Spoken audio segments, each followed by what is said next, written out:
In this lecture, we will discuss about the Immigration and Foreigners Act 2025.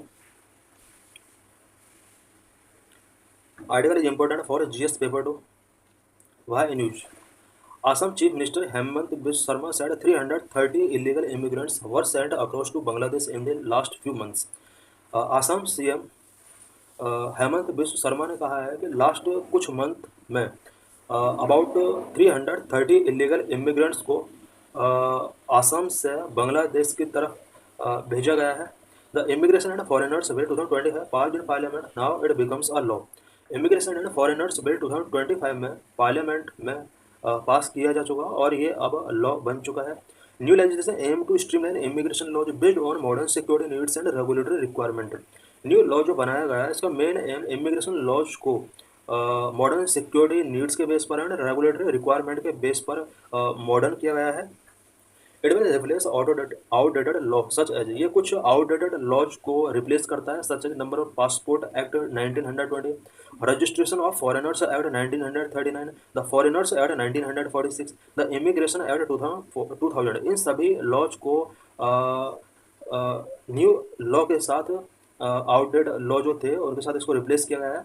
The Act provisions stood penalties, cleaner regulations for educational and medical institutions, and a more defined framework for foreigners registration, visa issuance and deportation process. ये जो new act है इसके अंदर educational and medical institutional के लिए स्टूड penalties and cleaner regulations से related provision किए गए हैं. साथ ही foreigners registration, visa issuance and deportation process को यहाँ पर इसका जो फ्रेमवर्क है उसको डिफाइन किया गया है बेटर तरीके से. की features of the immigration and foreigners act 2025. Immigration and foreigners act 2025 के की फीचर्स क्या क्या है. Number 1, stood penalties for violations के अगेंस्ट इसके अंडर स्टूड पेनल्टीज का प्रोविजन किया गया है. Number 2, cleaner regulations for medical and universities institution. Medical and universities institution के लिए यहाँ पर रेगुलेशंस को क्लीनर किया गया है.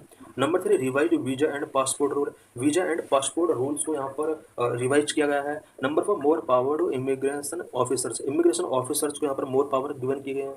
Number 5, liability of carriers and transport operators.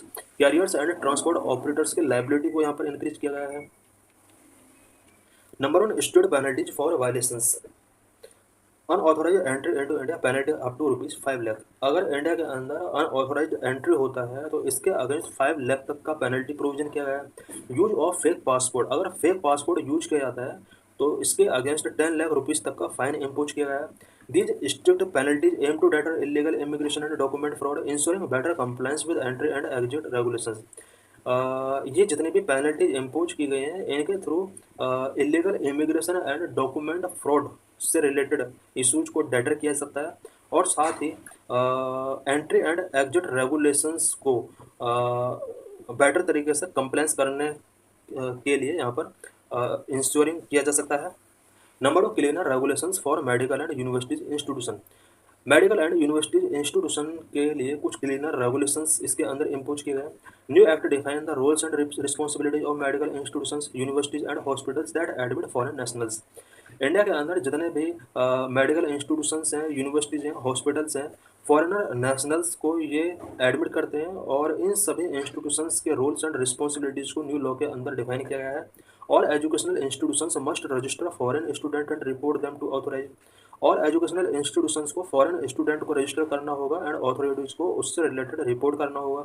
This provision ensure better tracking of foreigners in India and prevents misuse of visa. ये जो प्रोविजन किए गए हैं फॉरेनर्स का इंडिया में बेटर ट्रैकिंग के लिए एंड वीजा मिसयूज को प्रिवेंट करने के लिए इंपॉर्टेंट रोल प्ले करते हैं.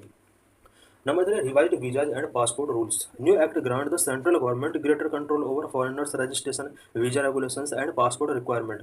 न्यू एक्ट जो इंडिया के अंदर स्टार्ट किया गया है ये सेंट्रल गवर्नमेंट को foreigners registration, visa regulations and passport requirement से रिलेटेड ग्रेटर कंट्रोल गिवन करता है. की changes include state documentation for obtaining Indian visa.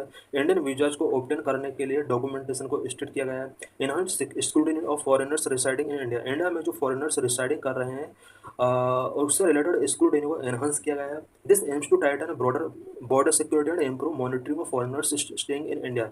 इसके थ्रू इंडिया में बॉर्डर सिक्योरिटी को टाइट किया गया है. साथ ही फॉरेनर्स जो स्टे कर रहे हैं इंडिया के अंदर मॉनिटरिंग को इम्प्रूव किया गया है. Number 4, more powers to immigration officers. Immigration officers को यहाँ पर मोर पावर गिवन की गई है। Now immigration officers will have greater authority to detain, investigate and deport illegal immigration. Detain की authority and investigate and deport illegal migrants से related greater authority यहाँ पर इमिग्रेशन ऑफिसर्स को गिवन की गई है। The right to deny entry based on security risk. Security risk के base पर एंट्री को इमिग्रेशन ऑफिसर डिनाई कर सकता है, इसको राइट मिला हुआ है।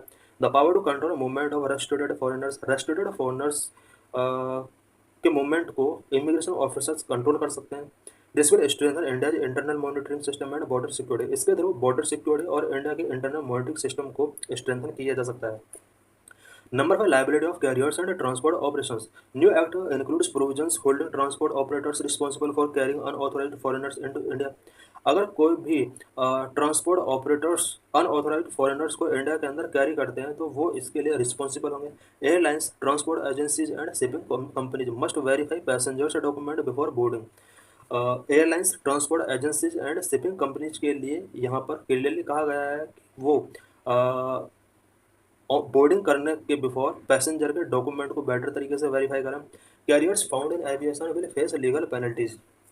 कैरियर्स अगर वायलेशन करते हैं तो उन्हें लीगल पेनल्टीज फेस करनी पड़ सकती हैं।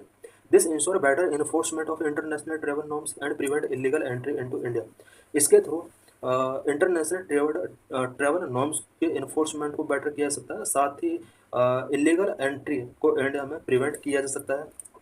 Y there is need for new law. New law का नीड क्यों हुआ है इंडिया के अंदर?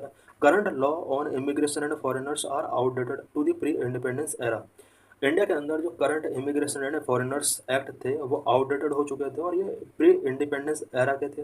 This law were framed during war time conditions and are no longer suitable for India's current security and immigration challenges. ये जो law थे ये वॉर टाइम के ड्यूरिंग इनेक्ट किए गए थे और इंडिया के current security and immigration challenge को ये लॉन्गर सूटेबल नहीं है। The registration of foreigners act 1939 and foreigners act 1946 were originally enacted during world war second to regulate border movements.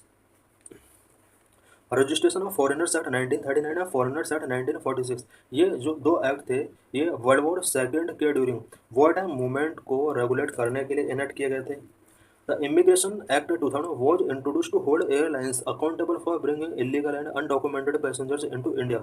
Immigration Act 2000 इसलिए इनेक्ट किया गया था सो दैट एयरलाइंस को illegal and undocumented passengers को India में लाने के लिए अकाउंटेबल डिक्लेयर किया जा सके। How due to evolving security threats, technological advancement and increasing global migration, a single comprehensive law is needed to effectively manage immigration.